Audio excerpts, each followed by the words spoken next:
बॉलिवूडचा धुरंधर रणवीर सिंग याला आत्ताच FWICE या संस्थेने बॅन केलं आहे असं मीडियाच्या माध्यमातून आपण बघितलं असेल. समजून घेऊया की नक्की हा प्रकार काय झालेला आहे.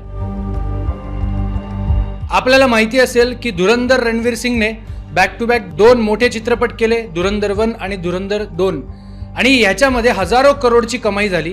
आणि कोणत्या डायरेक्टर बरोबर पिक्चर केला तर त्याचं नाव होतं आदित्य धार. ज्या आदित्य धारने विकी कौशल बरोबर उरी नावाचा चित्रपट केला होता. साधारण या आदित्य धारचा जर तुम्ही ट्रॅक रेकॉर्ड बघितला तर याने पाकिस्तानने भारतावरती जे जे अत्याचार केलेले आहेत, आक्रमण केली आहेत, पाठीत खंजीर खुपसले आहेत, याला एक्सपोज करायचं काम आदित्य धारने आतापर्यंत केलंय.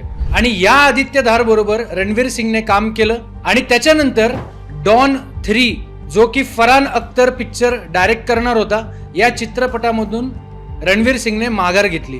आता विचार करा, एक माणूस जर राष्ट्रीय भावना उजागर करणारा जर पिक्चर करत असेल आणि तो सक्सेसफुल पण होत असेल तर त्याला डॉन 3 सारखे चित्रपट, जे की दाऊद इब्राहिम आणि त्याची टोळी, त्याची सगळी पिलावळ, ते कशा चुकीच्या पद्धतीने काम करतात आणि त्याला ग्लोरीफाय करायचं, ग्लॅमर देण्याचं काम जे बॉलिवूडचे चित्रपट आतापर्यंत करत होते, या चित्रपटाला जर त्याने नकार दिला असेल तर या गोष्टीसाठी माझा त्याला खंबीर पाठिंबा आहे. आता प्रश्न येतो की ही FWICE नावाची जी संस्था आहे ती काय आहे. ही संस्था आहे की फिल्म इंडस्ट्रीमध्ये जे सगळे लोक काम करतात, व्हिडिओग्राफर असू दे, टेक्निशियन असू दे, मेकअप आर्टिस्ट असू दे, डान्सर असू दे, ऍक्टर असू दे, प्रोड्युसर असू दे, डायरेक्टर असू दे, या सगळ्यांची ही एक युनियन आहे. आणि या युनियनकडे फरहान अख्तरने कंप्लेंट केली आणि रणवीर सिंगला त्या युनियनने नोटीस बजावली. त्याला अजून रणवीर सिंगने रिप्लाय दिलेला नाहीये, म्हणून त्यांनी चक्क 45 करोड रुपयाची काहीतरी मागणी केलेली आहे फरहान अख्तरने आणि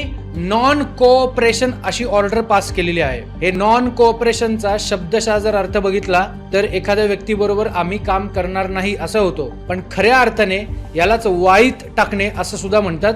इंग्लिशमध्ये बॉयकॉट करणे असं सुद्धा म्हणतात. आज या FWICE या संस्थेच्या माध्यमातून रणवीर सिंग वरती जर वाईट टाकण्याचा प्रकार जर झालेला असेल तर हे चुकीचं आहे.